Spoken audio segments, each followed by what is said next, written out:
Quando você para de beber, é como se fosse uma vela que estivesse queimando. Quando você para, a vela para de queimar. Mas se você um dia recai, essa vela volta a queimar, mas não do início, de onde parou. Estudos de dependentes de substâncias como nicotina e álcool, né? Então olha pra você ver, a mesma coisa de você estar usando o celular, você tá ativando os mesmos... As mesmas áreas. Está cerebrais. inibindo o córtex cingulado anterior e está ativando o accumbens. Mas isso, diga-se de passagem, vale para qualquer dependência. Qualquer dependência? Qualquer dependência química, comportamental. E o que seria essa dependência comportamental, assim, por exemplo? Por exemplo, o celular é uma dependência comportamental. Entendi. Tudo que não é ligado ao cérebro... Não, que tudo que não é ligado a uma substância bioquímica diretamente... Ingerida ou Exatamente. Álcool, nicotina, cocaína. Você está botando uma bioquímica que altera esse funcionamento do córtex cingulado anterior e altera do núcleo accumbens. No comportamento... Você não está botando uma química, mas esse comportamento altera a química. Entendi. Aquilo que eu falei, é de mão dupla. Né? E o comportamento altera a química vai lá e altera o seu comportamento. Exatamente. Entendi. Isso é uma mão dupla. E aqui tem umas coisas que foram bem legais, né? Umas informações bacanas que consigo pegar, que foi a conexão neuroquímica entre isso. As mudanças foram associadas aos sistemas de dopamina e de serotonina, neurotransmissores ligados ao comportamento compulsivo. Mas tem uma coisa diferente, não sei se está aí. Quando você tira o objeto, o comportamento, a química que está dando dependência, no caso aqui foi o celular, está tudo lá ativado. Quando você entra em abstinência, você está com a dopamina altíssima, porque você estava produzindo dopamina à base dessa dependência do celular, e você está com serotonina muito baixa, porque serotonina não tem a ver com prazer. Serotonina tem a ver com a capacidade de reflexão. Entendi.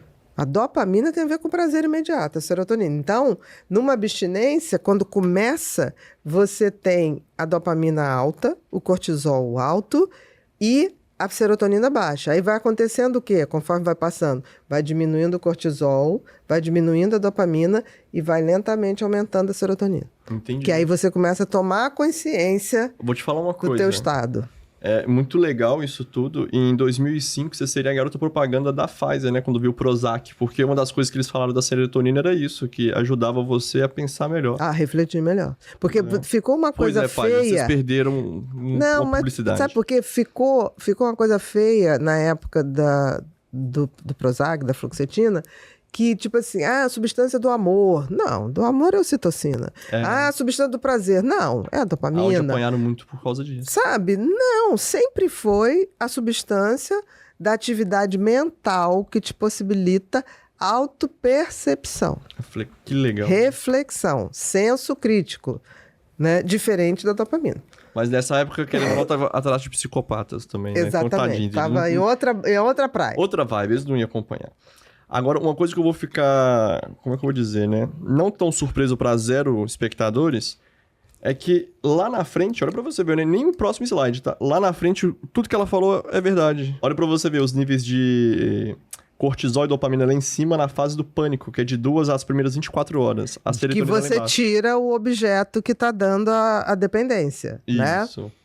Aí depois, olha só, vem pra fase de irritabilidade, que o cortisol cai um pouquinho, 24 a serotonina a 48. sobe, a dopamina vai começando a dar uma subidinha, e tem o final, que é essa... A dopamina cai radicalmente, né, nas primeiras 24 horas, que é aquela hora que a pessoa faz tudo, essas primeiras 24 horas, a pessoa faz tudo para pegar o celular de volta. Isso, mas de 24 a 48 ela já começa a dar um indício de alta, né? Exatamente, é como se fosse passando um pouco da fissura, se a gente fosse usar o termo mais comum para dependência química, né?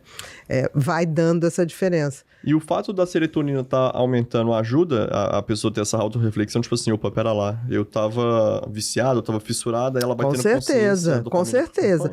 Tudo bem que esse estudo aí tá fazendo uma coisa que é 72 horas. 72 horas é muito pouco. Porque me parece que o estudo quer mostrar que com poucas horas você já tem uma mudança na bioquímica cerebral, é isso? Mas Mas se não tiver um comportamento, isso aqui não vale de Mas nada. se você não tiver uma capacidade de autopercepção, e se você, qualquer momento, você interrompe e vai lá e pega o celular, volta tudo. Do zero. Do zero. Não, na verdade, da onde você ficou, né? De onde ficou, por E exemplo. do zero volta a sua Vamos sua lembrar a detox. dependência do álcool. A dependência do álcool, e o AA é muito legal com isso, ele diz o seguinte, quando você para de beber, é como se fosse uma vela que estivesse queimando. Entendi. Quando você para, a vela para de queimar. Mas se você, um dia, recai, na hora que você pega ali um drinkzinho, que as pessoas são terríveis, a pessoa parou de beber, toma um drinkzinho, não vai fazer mal, não vai fazer mal. Né? Um vinhozinho. Nossa, As pessoas não colaboram, né? Aí a pessoa, se ela pegar, botar um gole na boca, ela volta, essa vela volta a queimar, mas não do início, de onde parou há 15, 20, 30 ou 10 anos. No caso, um amigo de um amigo meu, no caso, conhaque. Então, basta você tomar um café com álcool para você tomar 2 garrafas de conhaque por dia. Não volte. Acabou. Não tem jeito, né? Não. E olha pra você ver quantos anos isso vai se passando. Agora, uma coisa legal. O pessoal das antigas é bom, né? Porque olha pra você ver, eles já sabiam disso lá atrás. Igual você falou agora do AA. Mas agora que eles foram fazer uma pesquisa relacionada ao celular, então... Como é que o pessoal antigamente sabia disso? Não, mas eu acho o seguinte, existiam poucas possibilidades de dependência antigamente. Vamos combinar. Né? Você tinha dependência o quê? De álcool, de cigarro e, a partir da década de 80, cocaína. Não tinha muito. Morfina. O Brasil nunca chegou tanto morfina, mas para médicos, anestesistas que trabalhavam com essa substância. De forma médica, né? Morfina é uma coisa que muitas vezes você tem que dar como terapêutica medicamentosa. Então, era muito restrito a dependência da morfina. A dependência de cocaína era cara nos anos 80. Então, as grandes dependências eram álcool, né? Com certeza, e nicotina, não tinha dúvida. O que acontece é que, de uns tempos para cá, a gente tem tanta possibilidade de dependência, que eu acho que nenhum dos nossos avós, mãe, pai, dependendo das gerações, tinha noção que a gente ia ter tanta possibilidade de vício. Entendi. Tantos comportamentos ativam o sistema de recompensa e desativam ou diminuem o funcionamento do cingulado anterior, que, assim, é ruim para competir. Você vê o seguinte, e o cérebro, você tem que entender que o cérebro é uma maquininha muito bacana, mas ela é limitada. Você tem que ser imagina que o cérebro é um carro, você tem que ser um ótimo piloto, porque ele não tem muitas opções. Ele vai te dar poucas opções para reagir às coisas. O cérebro, quando a gente começou como espécie, o cérebro tinha 2 circuitos muito funcionantes, que era o circuito do medo, tá? E o circuito do prazer, que era para você se reproduzir. O do medo era para você sobreviver. Entendi. Num mundo que a gente era um animal muito esquisitinho, tá? E o da recompensa era para a gente se reproduzir. Então, houve um tempo, acredite, que o único prazer que a gente tinha era fazer sexo. Esse é um assunto complicado, porque é 100% de verdade quando a minha avó tem 12 filhos, chegou a ter 24 e minha mãe tem 2, né? Então... Ou seja, na época da minha mãe já começou a ter muitas distrações, além de sobreviver e não é procriar, só isso. Teve um avanço, tudo bem, a pílula, o conhecimento que as pessoas não tinham. Agora, o excesso de possibilidade está, inclusive, diminuindo o prazer sexual das pessoas. Não, e se a gente for olhar... Né... As pessoas estão transando menos. Porque tem muito mais distração. Mas olha pra você ver como é que o pessoal antigamente, assim, era esperto, né? Porque eles já falavam quando tinha muito filho, não tinha televisão em casa, porque a televisão era um outro meio de distração. Hoje você tem tantas possibilidades e, ao mesmo tempo, isso aumentou, mas aumentou a possibilidade de vícios. Caraca. Abriu uma janela... Ou seja, muito mais difícil Muito mais difícil. Porque, assim, você pode... E o cérebro é uma maquininha também muito preguiçosa. Ela tende sempre a escolher o que dá menos gasto energético. Porque o cérebro gasta muita energia, né? O cérebro gasta aí 25% de toda a energia que você produz. Nossa, é muita coisa. É muita coisa. E ele não... Ele, quando está dormindo, ele está trabalhando muito. Está formando memórias, está fazendo limpeza, desintoxicando o excesso de lixo. Está fazendo muita coisa. O sono é uma hora de atividade intensa cerebral. E como é que faz para descansar o cérebro, assim? Ou até para energizar Não, ele? isso tudo já está planejado. Durma bem, que ele vai fazer isso sem te perturbar. O problema é que eles não estão nem dormindo bem. A média de celular hoje no Brasil está na faixa de 13 horas.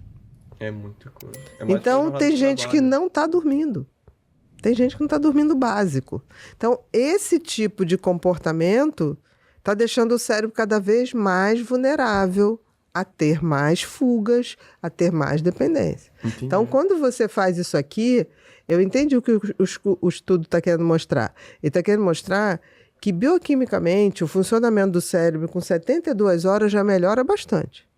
Mas a questão é que a gente não percebe isso. Se você tem um filho que tem TDAH, redobrar a sua atenção. Por quê? Porque os estudos mostram que o TDAH tem maior tendência em se envolver com vícios de substâncias e também de comportamentos viciantes, como pornografia, vício em videogames, em jogos de azar, justamente porque esses vícios liberam dopamina. E todo TDAH tem uma deficiência de dopamina, por isso ele vai buscar nas drogas a dopamina que ele não tem. Então, muitas vezes ele se depara com esse fenômeno de usar a droga ou um comportamento de vício e se sentir bem por conta da dopamina que é liberada. Se você ou alguém que você conhece enfrenta esse desafio, clique em Saiba Mais e conheça o curso agora mesmo.